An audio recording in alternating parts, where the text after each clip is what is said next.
हरे हरे हरे कृष्णा।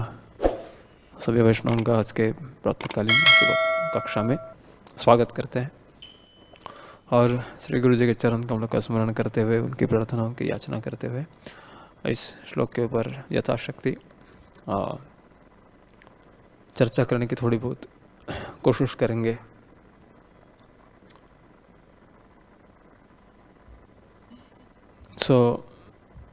इस श्लोक के तात्पर्य को देखेंगे और श्रीमद् भागवतम को देखेंगे तो एक चीज़ हमें समझ में आती है कि बहुत ही मतलब दूसरे स्कंद के स्टार्टिंग में से ही सर्ग और विसर्ग, प्राइमरी क्रिएशन और सेकेंडरी क्रिएशन, इसके बारे में चर्चा पहले से आरंभ हुई थी और उसी चर्चा को आगे बढ़ाते बढ़ाते फिर ब्रह्मा जी और नारद जी के बीच में संवाद हुआ और उसी संवाद में ये चर्चा चालू है कि जहाँ ब्रह्मा जी भगवान के विविध अवतारों का वर्णन कर रहे हैं। तो आज भगवान के मत्स्य अवतार का यहाँ वर्णन किया है तो इस श्लोक में। तो इस श्लोक के तात्पर्य को पढ़ने के बाद ये समझ में आता है कि ब्रह्मा जी का जो जीवन का काल मर्यादा है वो बहुत बड़ी है और ब्रह्मा जी अपने जीवन में बहुत सारी घटनाएं देखते हैं। तो इसी हिसाब से देखा जाए तो ब्रह्मा जी सर्वश्रेष्ठ अनुभवी व्यक्ति है और वह अपने अनुभव से यहाँ आगे चल के क्या होने वाला है इसके बारे में वो कहते हैं कि कल्प के अंत में, अभी तक कल्प का अंत हुआ नहीं, लेकिन कल्प के अंत में क्या होगा इस बारे में वर्णन कर रहे ब्रह्मा जी, क्योंकि ये इनका पूर्व अनुभव है, पहले भी ऐसे होके गया है। वो अनुभव से ब्रह्मा जी गुजरे हैं और वो अनुभव को ध्यान रखते हुए आज कह रहे हैं कि कल्प के अंत में भावी वैवस्वत मनु सत्यव्रत, तो कौन मनु बनने वाला है वो भी उनको पता है। सत्यव्रत जी भावी वैवस्वत मनु, जिनका नाम सत्यव्रत भी है, वो बनने वाले हैं और वो देखेंगे कि वो क्या देखने वाले हैं, मनु क्या देखने वाले हैं।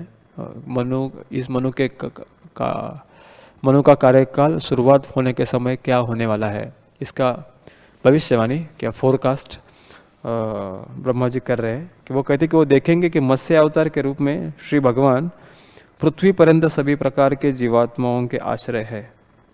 तब कल्प के अंत में जल में मेरे भय से सभी वेद मुंह से निकलेंगे। जब कल्प का अंतिम समय आएगा तो कल्प के अंत में प्रलय होता है, तो उस प्रलय में बहुत भयंकर प्रलय की परिस्थिति निर्माण होती है और ब्रह्मा जी के जीवन में ब्रह्मा जी को बहुत बार प्रलय का अनुभव करना पड़ता है या देखना पड़ता है। उनके सामने बहुत समय प्रलय होता है। तो ये कल्प के कल्प जहाँ खत्म होगा वो वाला प्रलय है। तो इस प्रलय में सब जगह पानी भर जाएगा और जाता है। ये ब्रह्मा जी का अनुभव है, वो उसको फिर से दोहरा रहे हैं और वो एकदम भयंकर परिस्थिति निर्माण होती है। सो वो इतनी भयंकर परिस्थिति होती है कि वैसे देखा जाए तो ब्रह्मा जी है वो जैसे भगवद गीता में कहा गया है कि स्थित प्रज्ञ व्यक्ति में से एक है, लेकिन वो स्थित प्रज्ञ होने के बावजूद भी प्रलय का स्थिति देख के वो भी भयभीत हो जाते हैं और उनके भय के कारण यहाँ ऐसे लिखा है उनके मुंह से सभी वेद निकलते हैं और ये जो परिस्थिति है वह वेदों के लिए या वैदिक ज्ञान के लिए खतरा होता है और उसको फिर से संरक्षित करने के लिए, बचाने के लिए भगवान को खुद को आना पड़ता है। और जब भगवान आते हैं तो वो अवतार है भगवान का मत्स्य अवतार। तो ब्रह्मा जी भी उस अवतार का दर्शन करते हैं और यहाँ कहा है कि वैवस्वत मनु है वो भी भगवान के उस अवतार का दर्शन करते हैं और फिर आगे लिखते हैं, प्रभुपाद तात्पर्य में लिखते हैं किंतु मत्स्यावतार रूप में श्री भगवान न केवल समस्त जीवात्माओं तथा देवताओं, पशुओं, मनुष्यों तथा मुनियों की रक्षा करेंगे, वर्ण वेदों को भी बचाएंगे। सो इस सब परिस्थिति में जो भगवान है वो मुनियों की रक्षा करते हैं, प्राणियों की रक्षा करते हैं, और यहाँ लिखा है पशुओं की भी रक्षा करते हैं और साथ साथ वेदों को भी बचाते हैं। तो यहाँ तात्पर्य में एक चीज़ है कि यहाँ ब्रह्मा जी किसका आश्रय ग्रहण करते हैं, और इस पूरे प्रसंग में जो मनुष्य है, जो पशु है, जो मुनि लोग हैं, वो किनका आश्रय ग्रहण करते हैं, इसका वर्णन है। तो यहाँ सभी लोग भगवान मत्स्य का आश्रय ग्रहण करते हैं, उनका शेल्टर लेते हैं। तो पूरा भक्ति की जो प्रक्रिया है वो उसका मेन हेतु ये है कि कोई भी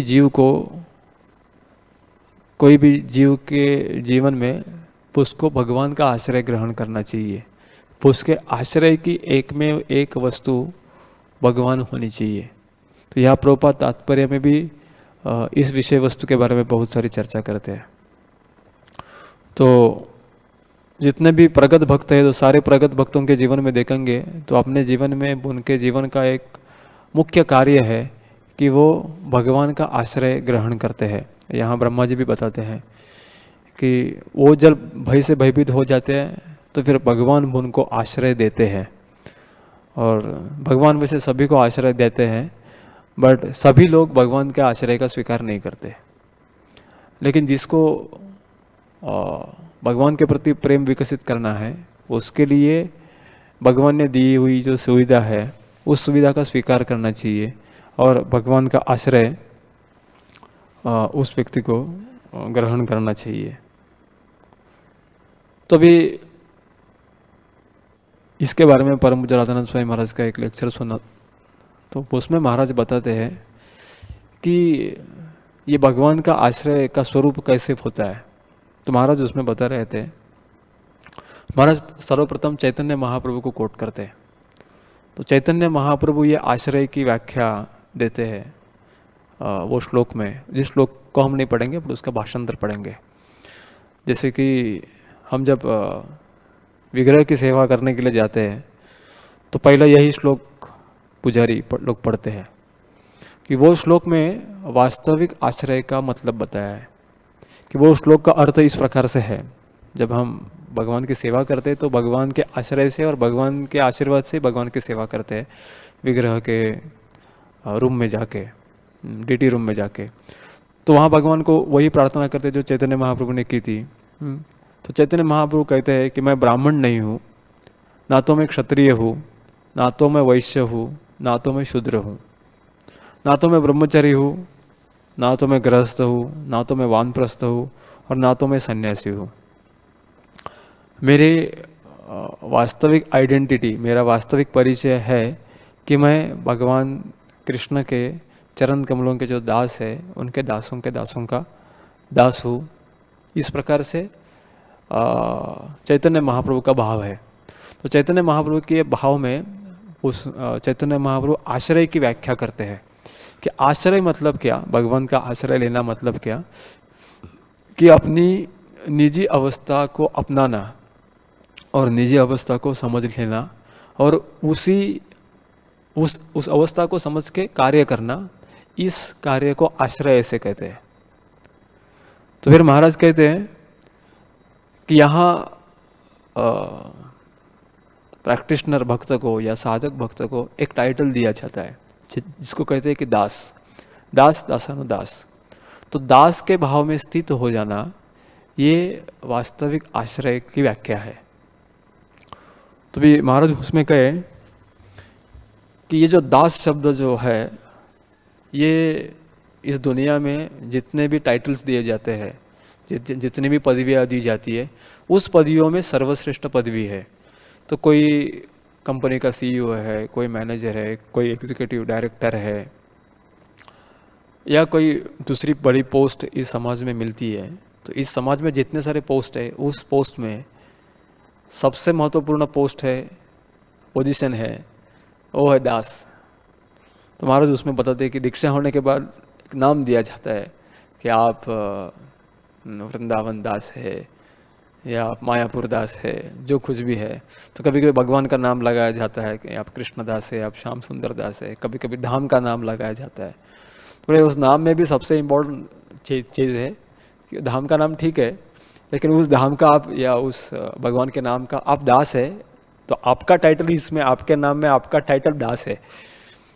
बाकी तो और किसके दास है फिर? जो आपके नाम के पहले लगा है, उस व्यक्ति के, उस स्थान के, उस धाम के आप दास है। तो ये दास जो टाइटल है वो अपना, हमें अपना आश्रय कहाँ खोजना है वो प्रतीत करता है। और महाराज कहते हैं कि ये इतनी बड़ी पोस्ट क्यों है और ये इतनी बड़ी चीज़ क्यों है? बिकॉज ये सबसे बड़ा सत्य है कि हम दास होना, ये हमारे सब जीवन का सबसे बड़ा सत्य है। और ये सबसे बड़ा सत्य का बड़ा टाइटल मिलना आपको, ये जीव के लिए सबसे बड़ी बात है। बाहर के जगत में उल्टा है कि दास टाइटल अगर किसको दिया जाता है तो उसको सबसे निकृष्ट माना जाएगा, लेकिन आध्यात्मिक रिलिम में या जहाँ आध्यात्मिकता का विचार किया जाता है, वहाँ सबसे उच्च चीज़, सबसे परम सत्य चीज़ कि कोई भी जो भगवान का दास है ये है। और यही टाइटल सबसे बड़ा टाइटल है। और फिर वही टाइटल हमारे गौड़ीय वैष्णव परंपरा में दिया जाता है। हाँ, तो हालांकि इसमें उस भाव में हमेशा रहना साधक के लिए कठिन जाता है, या मेरे लिए भी कठिन जाता है, वो अलग बात है।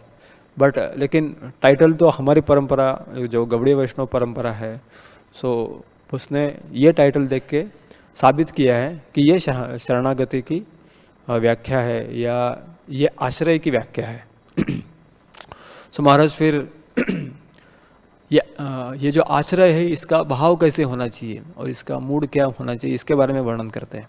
तो श्रीमद् भागवतम प्रथम स्कंद 2 अध्याय और 6वां श्लोक, इसमें वर्णन करते हैं, सवे पुंसा परो धर्मो यतो भक्तिर अधोक्षजे अहेतुकी प्रतिहता ययात्मासु प्रसीदति।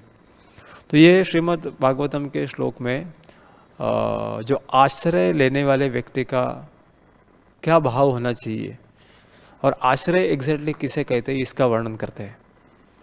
तो ये श्लोक का भाषण तो इस प्रकार से है, द सुप्रीम ऑक्यूपेशन धर्म for all humanity is that by which man can attain to loving devotional service unto the transcendental Lord. Such devotional service must be unmotivated and uninterrupted to completely satisfy the self. So इसमें मराठी अगर या इसका हिंदी भाषांतर करेंगे तो इस प्रकार से हो जाएगा कि कोई भी व्यक्ति के लिए सबसे बड़ा धर्म या मानव समाज के लिए सबसे बड़ा धर्म क्या है कि भगवान की दिव्य सेवा में संलग्न हो जाना।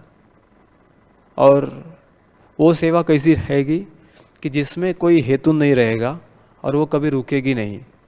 इस प्रकार की सेवा कोई व्यक्ति भगवान की करता है तो उसको समाधान प्राप्त हो जाएगा, वो समाधानी बन जाएगा, खुद में संतुष्टि का अनुभव वो करेगा। और यही चीज़ एक व्यक्ति को समाधान दे सकती है।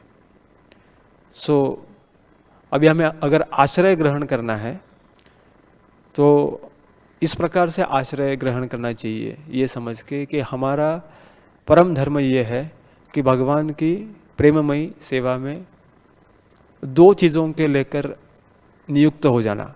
एक है कि विदाउट एनी मोटिवेशन, मतलब कोई दूसरी विचार से या दूसरे कोई अल्टरनेटिव मोटिव से को बाजू में रख के, सभी प्रकार के अल्टरनेटिव मोटिव्स को, मतलब दूसरा भगवान की सेवा छोड़ के दूसरे कोई भी हेतु है, उस सारे हेतुओं को बाजू में रख के बिना रुकावट के भगवान की सेवा में नियुक्त हो जाना, प्रेममय सेवा में नियुक्त हो जाना, इसको हम आश्रय लेना ऐसे कह सकते हैं।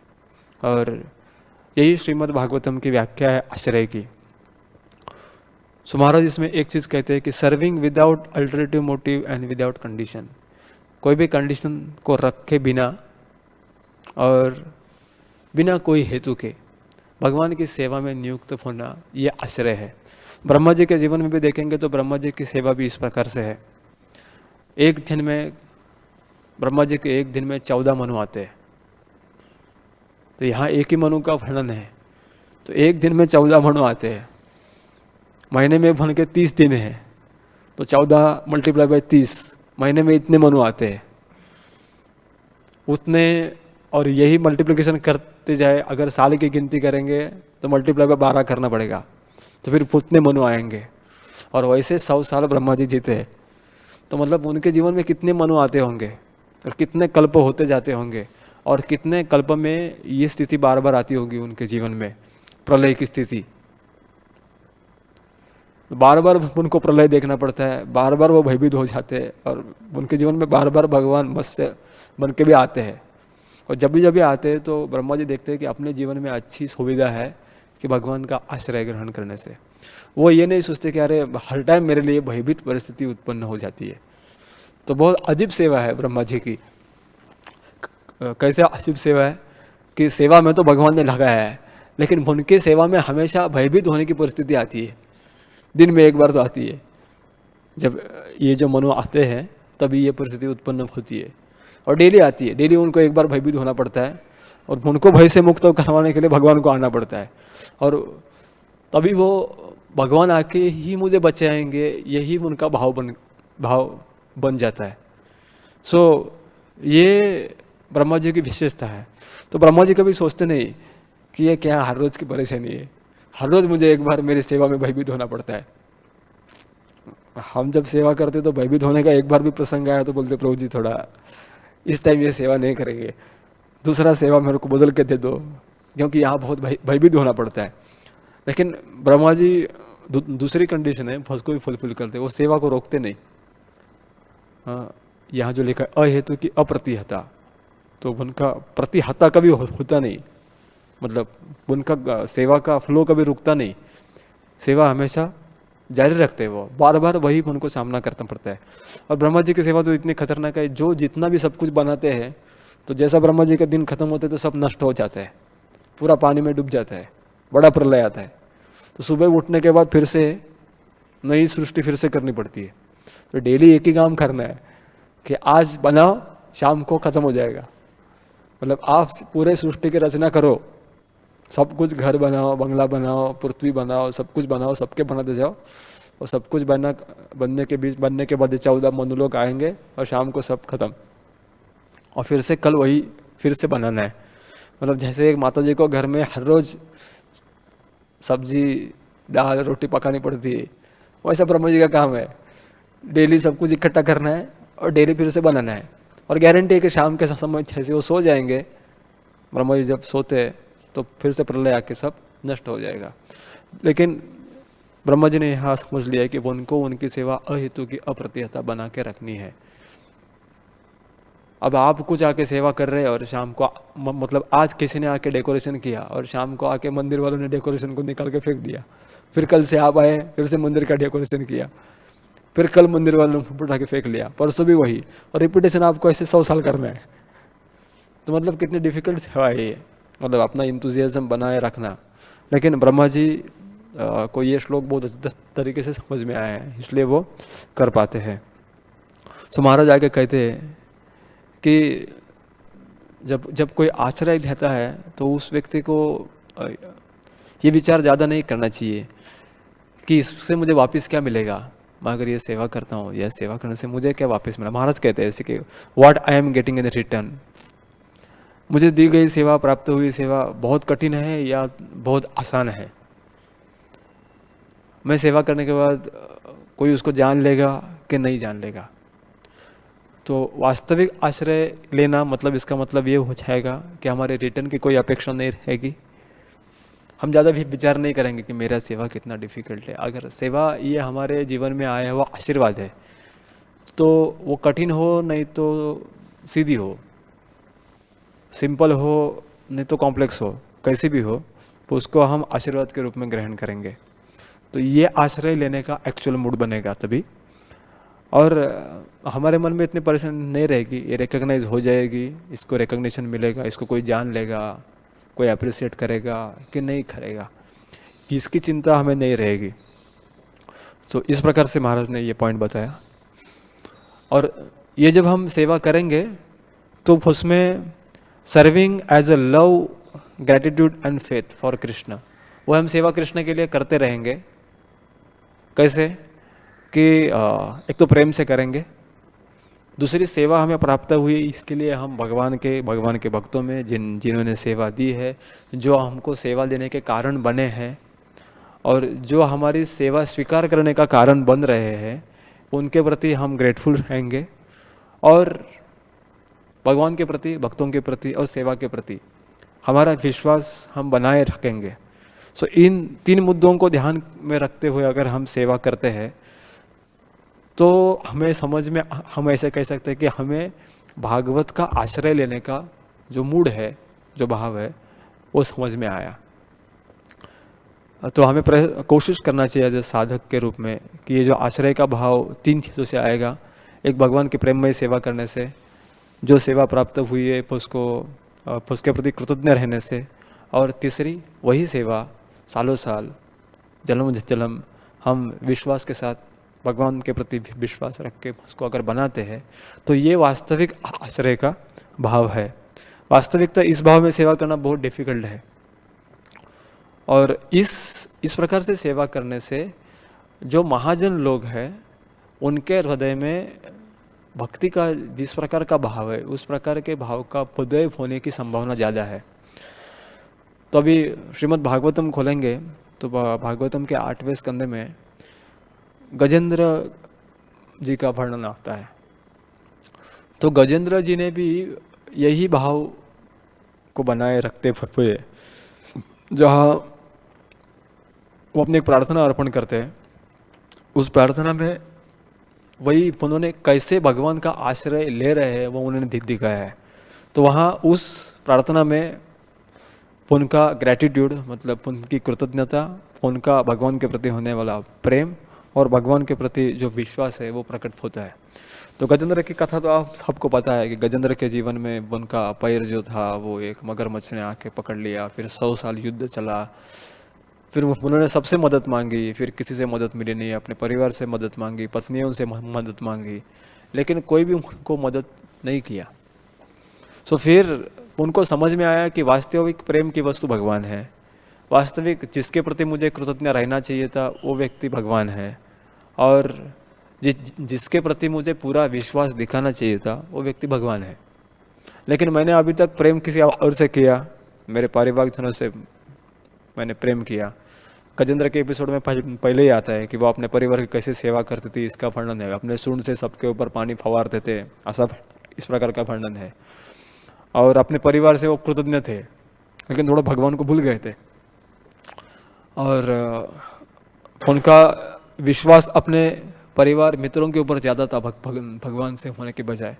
तो ये सब विश्वास, ये उनका प्रेम, ये कितने मर्यादित हैं उनको समझ में आने के बाद वो भगवान को प्रार्थना करते हैं। तो श्रीमद् भागवतम 8वां स्कंद 2रा अध्याय और 32 नंबर का श्लोक, 32 नंबर का श्लोक, उसमें वो भगवान से कहते हैं। तो मैं पहले प्रार्थना इंग्लिश में पढ़ता हूँ।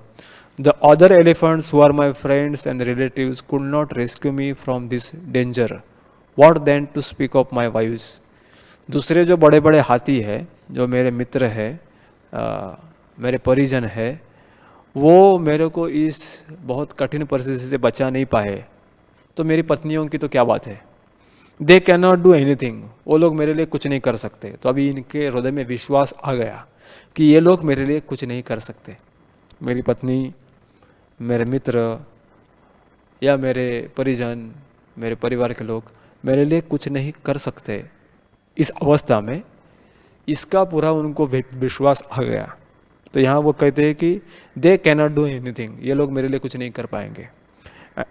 और फिर इसके बाद कहते हैं, it is by the will of providence that I have been attack by this crocodile and therefore I shall seek shelter of the supreme personality of godhead. और मैं समझ सकता हूँ कि दैव की कृपा से, दैव की योजना से मुझे ये मगरमच्छ ने पकड़ा है, और इसलिए मैं भगवान का आश्रय ग्रहण करता हूँ। तो यहाँ मन का कृतज्ञता का भाव व्यक्त हो रहा है कि अगर मुझे किसी का आश्रय लेना चाहिए था तो भगवान का लेना चाहिए था, लेकिन मैंने लिया नहीं।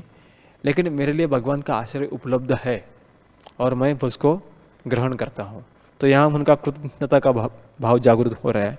एंड फिर वो कहते हैं who is always the shelter of everyone even a great personalities, कि जो सबके आश्रय है। किनके किनके? जो बड़े बड़े व्यक्तिमत्व है मेरे से भी, उनके भगवान ही आश्रय है। तो यहाँ इनका विश्वास प्रूव करते हैं कि नहीं, मुझे गारंटी है, अभी ये मेरा विश्वास है कि मेरे परिजन मुझे मदद नहीं कर पाएंगे, लेकिन भगवान जो बहुत बहुत बड़े लोगों को आश्रय प्रदान करते हैं वो डेफिनेटली मुझे भी आश्रय प्रदान करेंगे। तो इस प्रकार का विश्वास उनके हृदय में यहाँ विकसित हो जाता है। तो गजेंद्र के उदाहरण से हम देख सकते हैं कि हमें अगर भगवान का आश्रय ग्रहण करना है तो हमें किस प्रकार का थॉट प्रोसेस होना चाहिए या किस प्रकार की विचारधारा अपने पास होनी चाहिए, ये हम गजेंद्र के एग्जाम्पल से देखते हैं। तो फिर चैतन्य महाप्रभु ने भी जो हमने श्लोक देखा फर्स्ट में भी सेवक के सेवक का भाव होने के लिए कहा है। तो ये महाराज वहाँ कहे। फिर महाराज ने श्रीमद् भागवतम में एक द्वारका का एक प्रसंग आता है कि द्वारका में एक ब्राह्मण थे और तभी भगवान जब द्वारका में थे तो महाराज पोग्रसेन वहाँ के राजा थे। तो ये तरुण ब्राह्मण थे और ये तरुण ब्राह्मण अपने गृहस्थ आश्रम में अपना जीवन यापन कर रहे थे। लेकिन उनके जीवन में एक समस्या था कि उनके जितने बच्चे होते थे, बच्चा हो जाने के बाद तुरंत उनका बच्चा मर जाता था। तो पूर्व जमाने में कभी ऐसा नहीं होता था कि माता पिता जीवित है और होने वाली संतान मर जाए, वैसा कभी होता नहीं था। कलयुग का लक्षण है कि माता पिता जीवित होने के बावजूद भी कभी कभी संतान उनके पहले गुजर जाती, लेकिन पूर्व जमाने में ऐसा नहीं था। कभी माता पिता के पहले संतान कभी गुजर नहीं जाती थी। अगर ऐसा होता था तो सभी लोगों को ये पता था और धारणा थी कि अगर इस प्रकार की घटना किसी के जीवन में होती है तो जिम्मेदार कौन है? तो वहाँ जो राजा राज्य करता है वो इस चीज़ के लिए जिम्मेदार होता था, क्योंकि वो अगर ठीक तरह से धर्म से राज्य कारभार नहीं करेगा तो फिर उनके प्रजाजनों के जीवन में ये होता था कि उनकी संतान उनके होते हुए चली जाती थी। तो इनकी संतान हमेशा चली जाती थी। तो 9 बार ऐसे हुआ और फिर ये 9 बार राजा के महल में गए और उन्होंने कहा कि ये जो राजा इधर बैठा है उग्रसेन महाराज, ये योग्य राजा नहीं है, धर्म का पालन नहीं करते, और ये धर्म का पालन नहीं करते, इसके कारण मुझे मेरी 9 संतान गंवानी पड़ी। तो ये राजा होने के लिए काबिलियत के नहीं है। और 10वें टाइम भी उनका 9वें टाइम जब ये प्रसंग आया, 9वें या 10वें टाइम में उनको संतान होने वाली थी। और तभी जो अर्जुन है वो वहाँ उपस्थित थे और 9वीं संतान जब चली गई तो वो ब्राह्मण राजा के दरबार में आया और रोने लगा और कि कहा देखो फिर से ऐसा हुआ, तुम अच्छे राजा नहीं हो। तो अभी हम देखेंगे कि उग्रसेन महाराज के दरबार में भगवान कृष्ण भी उनके पार्लियामेंट के मेंबर है। हालांकि भगवान राजा के पोजीशन में नहीं बैठे, लेकिन वास्तविक द्वारकाधीश तो कृष्ण ही है और वहाँ अर्जुन उपस्थित है। तो इस प्रकार का कोई ब्राह्मण अगर आके महाराज उग्रसेन का अपमान करता है तो अपमान भगवान का ही अपमान है। तो ये अर्जुन सहन नहीं कर पाते और फिर वो ठान लेते हैं कि मैं तुम्हारे सारे बच्चों को वापस लेके आऊँगा और तुम्हें जो अभी संतान होने वाली है उसको यमराज भी लेके नहीं जाएंगे, मैं ऐसी व्यवस्था करूँगा, इस प्रकार से कहते हैं। तो वो क्षण आता है कि जहाँ वो जो माता है बच्चे को जन्म देने वाली है, फिर अर्जुन वहाँ अपना गांडी वस्त्र लेकर जाता है और भगवान शिव जी से प्राप्त पशुपता अस्त्र से पूरे वन को, वो जो रूम है जहाँ वो बच्चे को जन्म देने वाली है वो माता, तो उसको पूरे इस तरह से संरक्षित करता है अपने सब मिसाइल्स बाणों के द्वारा, सब दिशाओं से एक ऐसा कवच बनाता है कि वहाँ यमराज भी प्रवेश नहीं कर पाएंगे। तो इस प्रकार की योजना वो करता है, क्योंकि उसका एक ही हेतु है कि भगवान की जो ग्लोरी है या भगवान को कोई दोष ना दे, और भगवान की स्तुति का या भगवान के स्टेटस का वो हमेशा रक्षण करना चाहता है, और इसलिए वो काम अपने हाथ में लेते हैं और वहाँ खुद जाके भी खड़े हो जाते हैं। वो एक तो ऐसा कुछ तो बनाते हैं बाहर के जहाँ कोई भी घुस ना जाए, और खुद भी गांडी लेके वहाँ खड़े हो जाते हैं। लेकिन उसी दिन वो बच्चा का जन्म हो जाता है। बच्चे का जन्म होने के बाद पहली बार वो बच्चा रोता है, ऐसा श्रीमद् भागवत में वर्णन है। तो ब्राह्मण को लगता है कि यस, मेरा बेटा बच गया, लेकिन दूसरे क्षण में वो बच्चा मृत हो जाता है। तो फिर वो सब प्रसंग देख के वो ब्राह्मण भस को कहता है कि तुम नाम के लिए अर्जुन हो, तुम भी ये उग्रसेन महाराज जैसे ही हो, तुम में भी क्षात्र तेज है नहीं, तुम भी मेरे बच्चे को बचा नहीं पाए। वो तो इतना कहता है कि अरे वो उग्रसेन बचा नहीं पाए, वरुण देवता बचा नहीं पाए, बाकी सारे देवता नहीं बचा पाए, अरे इतना ही छोड़ो, कृष्ण भी बचा नहीं पाए, तुम क्या बचाने वाले हो। तो वहाँ अर्जुन ने प्रार्थना किया होता है भगवान से, आप पढ़ लिया होता है कि अगर मैं इनके बच्चों को बचा नहीं पाऊंगा तो मैं अग्नि में कूद जाऊंगा। फिर उनके बच्चों को खोजने के लिए खुद अर्जुन निकलते हैं, और उनको पता है कि इनको लेके जाएगा तो कौन लेके जाएंगे, यमराज ही लेके जा सकते हैं। तो यमराज के पुरी में जाते हैं और वहाँ पूरा खोजते हैं, लेकिन वो बच्चा उनको भी नहीं, वहाँ भी नहीं मिलता है। तो अभी अर्जुन परेशान हो जाते हैं, अरे यहाँ भी नहीं है, मतलब गया किधर, मतलब यमराज इसको लेके नहीं आए। तो दूसरी पावरफुल व्यक्ति है शिव जी। तो शिव जी ने उनको पहले से वरदान देख रखा था, तो शिव जी भी उनको लेके नहीं आए, ये उनको गारंटी थी। फिर ये लेके गया कौन, तो ये प्रश्न उनसे सुलझता नहीं है। और उन्होंने भगवान का स्टेटस बचाने के लिए वचन लिया है कि मैं अगर ये बच्चा मिलेगा नहीं तो मैं अग्नि में प्रवेश करूंगा। तो अभी बहुत विचित्र परिस्थिति है अर्जुन के जीवन में कि भगवान का ग्लोरी और भगवान का पोजीशन बचाने के लिए उन्होंने इतना कठोर वचन दिया है और वचन का पालन कर नहीं पा रहे, और इसके कारण उनको अग्नि में कूदना है, और वो अग्नि में कूदने के लिए तैयार भी हो जाते। सो ये इनका भाव है। तो तभी भगवान इस परिस्थिति को देखते हैं और कृष्ण वहाँ आ जाते हैं और कहते हैं कि तुम चिंता ना करो, मैं जैसा कहता हूँ वैसे करो। तो कहते हैं कि मुझे क्या करना है, पर तुम मेरे रथ में बैठ जाओ, मैं तुमको लेकर जाता हूँ। तो तभी अर्जुन उनके साथ रथ में बैठते हैं और फिर उनको लेके कृष्ण ये ब्रह्मांड को क्रॉस करते हैं, और ये ब्रह्मांड को क्रॉस करने के बाद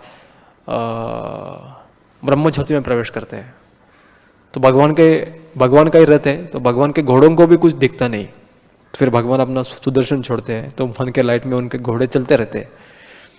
फिर एक ऐसी जगह पहुंच जाते हैं कि जहाँ अर्जुन देखते हैं कि बहुत लाइट आ रहा है, तो उसको आँख खुला रखना भी बहुत समस्या हो जाती है।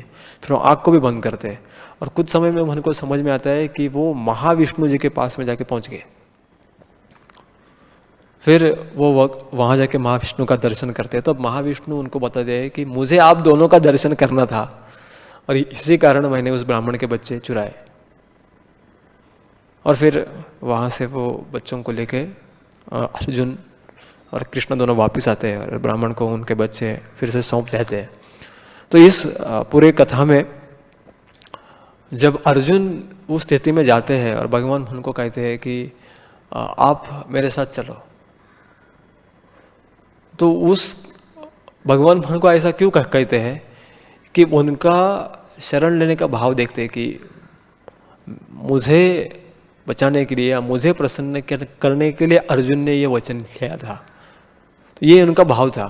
तो ये उनका भाव देख के किस भाव में अर्जुन ने भगवान का आश्रय लिया है, किस विश्वास से भगवान का आश्रय लिया है और किस प्रेम से भगवान का आश्रय लिया है, इसको देख के भगवान उनको कहते हैं कि मैं तुम्हें बताऊंगा अभी क्या करना चाहिए। तो भगवान खुद आके फिर मन को मदद करते हैं। तो यहाँ इस कथा से हम ये भी समझ सकते हैं, या इस भागवतम के पास टाइम से ये भी समझ सकते हैं कि जो व्यक्ति पूरी श्रद्धा के साथ भगवान का आश्रय ग्रहण करता है, तो उसके जीवन में कभी कभी ऐसी परिस्थिति आ जाती है कि उसको कहीं से भी मदद नहीं मिलती और वो पूरा हतबल हो जाता है भगवान की सेवा करते वक्त। भगवान की सेवा में ही उसके जीवन में ऐसी परिस्थिति आ जाती है कि वो पूरी तरह से पराजित हो जाता है और उसके लिए एक ही रास्ता बचता है कि अभी मुझे मेरा जीवन भी छोड़ना पड़ेगा। जैसे ये परिस्थिति अर्जुन के जीवन में आई थी, तो तभी भगवान उसका टेस्ट लेते हैं और फिर उसको खुद मदद करते हैं। तो ऐसा नहीं होगा कि हम अगर आश्रय लेने जाएंगे भगवान का तो वो बहुत आसानी से मिलेगा। तो भगवान उधर भी थोड़ा सा टेस्टिंग करके देखेंगे कि हमारा जो आश्रय लेने की जो प्रक्रिया थी वो मराठी में मतलब ना पोकळ होती का भरीव होती, मतलब उसमें हलो थी या पूरे विश्वास के 100% विश्वास के साथ हमने वो आश्रय लिया था। तो इसके बारे में भगवान हम टेस्ट करेंगे। तो हम इस लीला में देखते हैं कि वो जो ब्राह्मण जब वहाँ द्वारका में आता है बहुत बार, तो 9 बार कृष्ण कुछ बोलते नहीं, उनको सब पता है लेकिन चुपचाप बैठे रहते। मतलब 9 बार वहाँ आके वो महाराज उग्रसेन का अपमान करता है वो ब्राह्मण, तो तभी कृष्ण कुछ बोलते नहीं, चुपचाप बैठे रहते, देखते रहते कि वो दोनों को टेस्ट करना चाहते हैं। उग्रसेन महाराज को भी टेस्ट करना चाहते हैं और बाद में आने वाला अर्जुन है वो भी उनको पता है, उसको भी टेस्ट करना चाहते हैं। सेम प्रसंग यहाँ आता है, महाभारत के युद्ध में आता है। सुभद्रा पुत्र अभिमन्यु का वध बहुत भयंकर तरीके से हो जाता है। बहुत सारे महारथी एक साथ मिलकर अभिमन्यु को मारते हैं, तभी कृष्ण कुछ बोलते नहीं। अगर वो चाहते थे तो उनको बचा सकते थे, क्योंकि वो उनका ही शिष्य था। इतना ही नहीं तो उनके बहन का पुत्र था, तो बचा सकते थे। लेकिन इतना महाभारत होने के बाद सुभद्रा है, वो कहीं ऐसा प्रसंग का वर्णन नहीं मिलेगा कि वो भगवान को जाके कोसती है, अरे तुमने तो भीम को बचाया, तुमने तो अर्जुन को बचाया, इसके पिताजी को तो तुमने बचाया, लेकिन मेरे पुत्र को तुमने बचाया नहीं। तो इस प्रकार से कई सुभद्रा भगवान के साथ वार्तालाप कर रही है। इस प्रकार कहीं वर्णन मिलता नहीं, ना तो महाभारत में मिलता है ना तो अन्य कोई ग्रंथ में मिलता है। तो यहाँ उनका जो भाव है वो उनका, इन लोगों का कोई भी हेतु नहीं है भगवान की सेवा में। यहाँ हम अभी रुकेंगे। तो श्रीमद् भागवतम के 11वें अध्याय में वो बताते हैं कि भगवान का आश्रय लेने के लिए भगवान ने क्या व्यवस्थाएं की करके रखी है। अभी ये जो उदाहरण हमने देखे, गजेंद्र का उदाहरण देखा, हम कहेंगे प्रभु जी ये तो शुद्ध भक्त है, इनके लिए तो ठीक है, हमारा क्या होगा। सुभद्रा भी तो भगवान की बहन है, वो भी कोई ऑर्डिनरी व्यक्ति नहीं, वो भी तो शुद्ध भक्त है, उनके लिए ठीक है, हमारा क्या होगा। प्रभुपाद के जीवन में ना, प्रभुपाद भी शुद्ध भक्त है, उनके लिए ठीक है, हमारा क्या होगा, हम तो शुद्ध भक्त कैटेगरी वाले हैं नहीं। तो फिर ये प्रश्न यहाँ सुलझता है 11वें स्कंद में। तो 11वां स्कंद 10वां अध्याय और उसका प्रथम श्लोक, तो उसका भाषांतर इस प्रकार से है। उस भाषांतर से हमें समझ सकते हैं कि हम भी भगवान का आश्रय साधक की स्थिति में कैसे ले सकते हैं। तो वहाँ कहते हैं कि भगवान के परम व्यक्तित्व ने कहा, the supreme personality of godhead said, मुझ में पूर्ण आश्रय लेते हुए,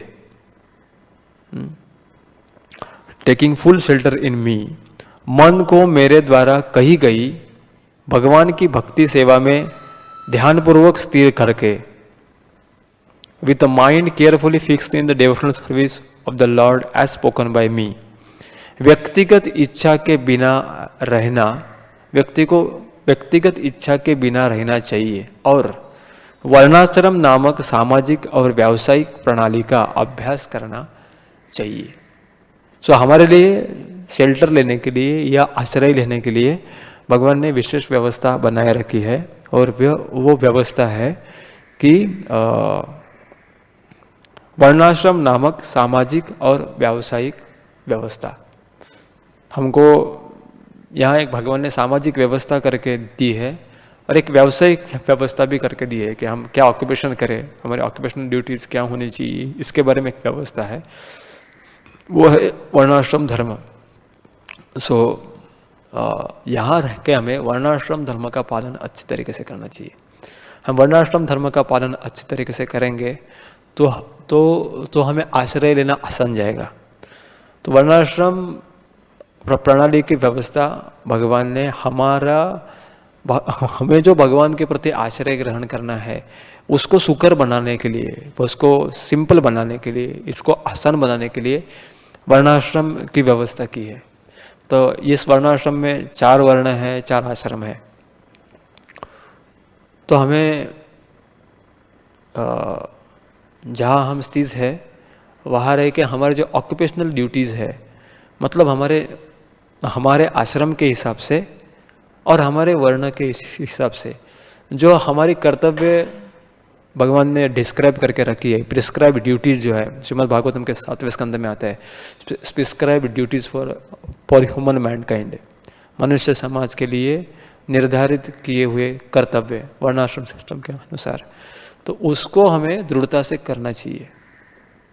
तो कोई गृहस्थ है तो गृहस्थ व्यक्ति को गृहस्थ के कार्य दृढ़ता से करने चाहिए, ब्रह्मचारी व्यक्ति तो ब्रह्मचारी को ब्रह्मचारी के कार्य दृढ़ता से करने चाहिए, सन्यासी को सन्यासी के कार्य दृढ़ता से करने चाहिए, कोई क्षत्रिय है तो क्षत्रिय को क्षत्रिय की ड्यूटी अच्छी तरह से करनी चाहिए, ब्राह्मण है तो ब्राह्मण की ड्यूटी हमको फुल फ्लेज जैसे हमको करने के लिए कही है वैसी करनी चाहिए। ये प्रिस्क्राइब ड्यूटी करने से ही हमें भगवान का आश्रय लेना आसान हो जाएगा। इस प्रकार से इस श्लोक का अर्थ ठीक ठाक करेंगे तो इस प्रकार से निकलता है। तो हमारे वर्ण और आश्रम के कार्य अच्छी तरीके से करेंगे और पूरे श्रद्धा के साथ, पूरे प्रेम के साथ और पूर्ण कृतज्ञता के भाव से करेंगे तो हमें आसान जाएगा। कभी कभी हमें हमारे वर्ण के और आश्रय के कार्य करने में भी बहुत समस्या आ जाती है। वहाँ हमारा विश्वास हिल जाता है कि मैं को ये नहीं करना है, मुझे अच्छा नहीं लगता, लेकिन मेरे वर्ण के यही कार्य है लेकिन मुझे अच्छे नहीं लगते, मैं नहीं करूँगा। तो फिर हमें मतलब हम भगवान ने जो व्यवस्था बनाई है उनका आश्रय लेने की, उसको डिनाई कर रहे हैं, मैं नहीं करूँगा। अगर लेकिन हम करेंगे तो ऑटोमेटिकली ग्रेजुअली, ये ग्रेजुअल प्रोसेस है, एक रात में कुछ होने वाला नहीं है, एक दिन में भी कुछ होने वाला नहीं। लेकिन ये जीवन जब तक चलेगा, वो जब तक समाप्ति में आएगा, तब तक कम से कम जो हमने 3 मुद्दे देखे कि हमारे आश्रम और अगर हमारे आश्रम के कर्तव्य हम अच्छी तरीके से करेंगे तो प्रथम मुद्दा ये हो जाएगा कि भगवान के प्रति प्रेम विकसित हो जाएगा। दूसरी चीज़ ये हो जाएगी कि भगवान ही हमारे परम आश्रय है। इसके बारे में जहाँ हम है, जिस स्थिति में है, वहाँ से हमारे विश्वास की वृद्धि हो जाएगी और भगवान के प्रति और जो परिस्थिति भी हमारे जीवन में आई है, चाहे भले अच्छी हो या बुरी हो, उसके प्रति, भक्तों के प्रति और जो हमारे कर्म के इंस्ट्रूमेंट बने हैं, कभी कभी हमारे जीवन में दुखद प्रसंग आते हैं, कोई व्यक्ति आके हमारे जीवन में समस्या उत्पन्न करता है, वो हमारे कर्म का इंस्ट्रूमेंट होता है, साधन होता है, उसके प्रति, ये सारी योजना के प्रति भगवान के मतलब जो योजना हमारी शुद्धिकरण के लिए बनाई है, उस योजना के प्रति कृतज्ञता का भाव आ जाएगा। तो जिस व्यक्ति में कृतज्ञता का भाव आ जाएगा, भगवान के ऊपर विश्वास आ जाएगा और भगवान के प्रति प्रेम विकसित हो जाएगा, उस व्यक्ति को भगवान का आश्रय लेना बहुत सिंपल बनेगा। सो यहाँ हम रुकेंगे। किसी कोई प्रश्न है, कमेंट है, कुछ करेक्शन है? पीछे माता जी लोग बैठे हैं तो बता सकते हैं। नहीं, ग्रंथराज श्रीमद् भागवतम की, श्रील प्रभुपाद की, निताय गौर प्रेमानंदे।